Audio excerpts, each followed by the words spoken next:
Hello বন্ধুরা, আবারও চলে এলাম একটা নতুন মিনি ব্লগ নিয়ে। আজ সবাই মিলে চললাম দ্য পার্কে ডিস্কো ডান্ডিয়া খেলতে। সবাই আসার পরেও আমরা কয়েকজনের জন্য ওয়েট করছিলাম, আর কিছুক্ষণ পরেও তারাও চলে এলো। এরপরই আমরা ভিতরে চলে গেলাম, আর ভিতরে গিয়ে টিকিট নিয়ে হাতে পড়েও নিলাম। হলে ঢুকতেই দেখলাম অলরেডি ডান্স শুরু হয়ে গিয়েছিল।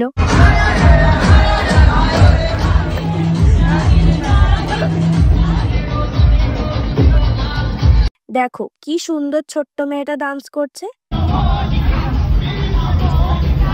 এরপর ওখান থেকে গাড়ি নিয়ে সবাই মিলে বেরিয়ে পড়লাম ঠান্ডা হাওয়া উপভোগ করতে করতে। এরপর আমরা হিমায়তনগরে মন্দি কিংয়ে চলে গিয়েছিলাম ডিনার করতে। সবাই মিলে ভিতরে গিয়ে যে যার সিট নিয়ে নিলাম। আর এদের দেখো গল্প তো শেষই হচ্ছিল না। এরপর স্যুপ চলে এলো, সেটাও ট্রাই করার পরই মন্দিও চলে এলো। খেতে তো বেশ ভালোই লাগছিল। ডেজার্টে চিজ কুনাফাও চলে এলো। এরপর খাওয়া দাওয়া সেরে চললাম বাড়ির দিকে। দেখা হচ্ছে পরের মিনি ব্লগে। টাটা।